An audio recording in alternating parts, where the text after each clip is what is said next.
Hi everyone, it's Nicole here from Sydney English Teacher and from the Successful English Learner by Sydney English Teacher. And we have reached episode 33 of my Question of the Day series. I can't quite believe it. It's going really quickly. I hope that you are enjoying my daily learning tips and more importantly, that you are learning lots of useful things that you are able to implement to make learning and practicing English so much more fun and effective. What are we focusing on today? Well, the question for today is about vocabulary skills. And the question is, what can I do if I can't find the right word? Wow, that is a big one. Okay. Don't stress at all in this situation because it's completely normal to get nervous or to get stuck and to be unable to move on or to be unsure of what to say next. Okay. Um, Getting stuck in the middle of a sentence because you can't find the word that you want is more natural and more normal than you think. It happens to everyone, even native speakers. So don't let it stop you from speaking, from communicating. And definitely don't let it take away your confidence, okay? We don't want that. So don't stress if you can't find the right word. There are things that you can do to help you, and I'm about to share them with you. Are you ready? Number one, don't overthink it, okay? Just keep going. If you can't find the right word, don't panic, okay? Just take a deep breath and keep going. Or, if you prefer, take a deep breath and start again. The listener will not notice that you are stuck unless you tell them, unless you make a big deal of it. Okay, so don't panic, just keep going. Even native speakers get stuck and make mistakes. It's a completely natural part of using a language. It happens to everyone. What's the important thing is about how you handle it. So it's all about how you handle it and how you move on. It's not about the word itself, it's about how you manage that situation, that conversation. So don't overthink it. It happens to everyone. Just move on. You'll be fine. Number two, don't forget that your goal is communication. So don't let one word stop you from communicating. You know, don't think about the individual word or the individual grammar point. Think of the big picture. Think of what you want to say as a whole, you know, and remember that your aim is to communicate a message. It's not to communicate just one word. So keep going. Don't stress, Focus on the big picture, on your message as a whole, and you'll be fine. Number three, learn how to paraphrase.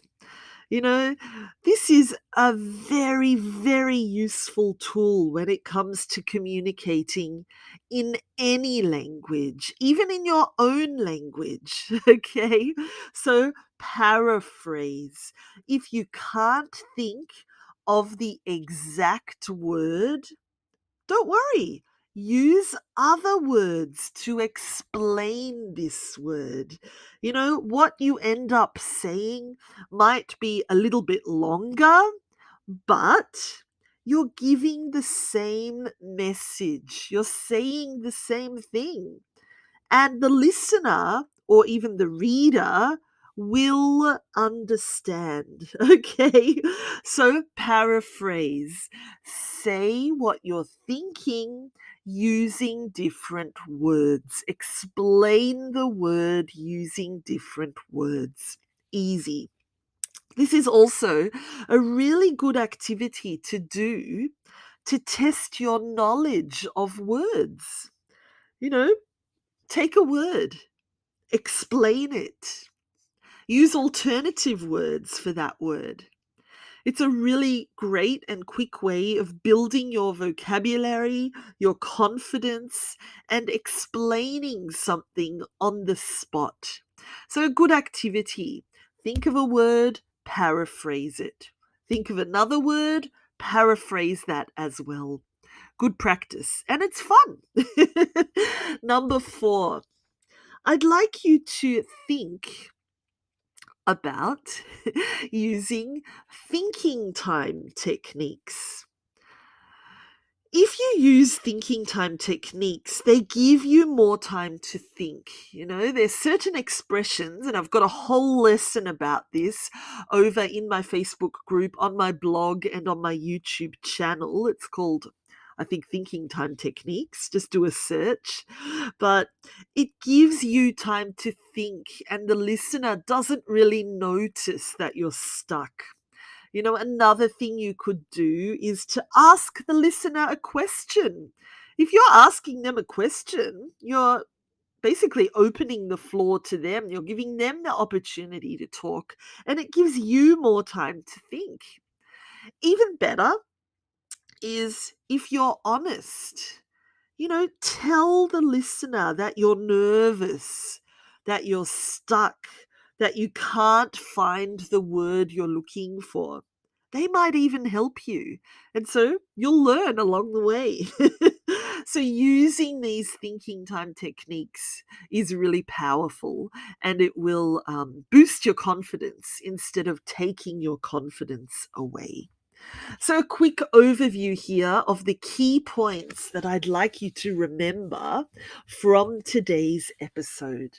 Number 1, just take a deep breath and keep going, okay? The listener will not notice that you are stuck unless you tell them, unless you make a big deal of it, okay? So just keep going. Don't stress out. Number 2, remember that communication is your goal. So don't focus on individual words. Don't get stuck or stressed about an individual word. Think about your message as a whole and what you are trying to communicate as a whole. It's all about the message, not about the individual word. Number 3, learn how to paraphrase. You know, this is a really natural part of communicating in any language. You can practice this by thinking of a word and explaining that word, or um, saying that word in a different way. Okay, so paraphrasing is a really powerful tool to help you in situations where you are stuck and you can't think of the word. It's not the end of the world. Just explain the word and move on. And number 4, give yourself time to think, you know, use thinking time techniques, ask questions, and be honest. If you're stuck, if you can't think of the word, tell the listener, and they might actually help you. A quick bonus tip from me. You know, the English language is really rich in word choice. We have so much vocabulary in English. And for every word, there's about three, four, five synonyms, different ways of saying or expressing that word. So the English language is really rich in word choice. You have a lot of options. If you can't think of a particular word, don't stress about it. Think of another one. Use an alternative. Explain it in a different way, you know? There's no right or wrong. You're the person who is speaking. You're the person who is communicating. So you're the person who's deciding which words to use. It's your choice what you say, okay? Don't stress. Don't get stuck. Just move on. So, if you have any questions about today's episode, feel free to get in touch. I'm always here to help. And if you have any requests for other topics for future episodes, please get in touch as well. I'd love to help you. And I'd love to feature your question in an upcoming episode. If you enjoyed learning with me today, let's continue enjoying the learning opportunity together. I'd love for you to join me on my Facebook page, in my Facebook group. Come and visit me on my YouTube channel. I've got an amazing blog and website filled with learning resources. I'm sure you'd love to learn with me there as well. And of course, my online courses and learning library. So go and have a look. Thank you so much for joining me today. I really hope that you enjoyed this episode and that now you've got some practical things that you can do whenever you are stuck and can't think of the right word. It's not the end of the world. We can keep communicating. We can move forward without a problem. So yeah, thank you for joining me. If you found today's session helpful, share the love. Tell your family and friends about it so that they can watch this video as well. Thank you so very much, and I wish you a wonderful day.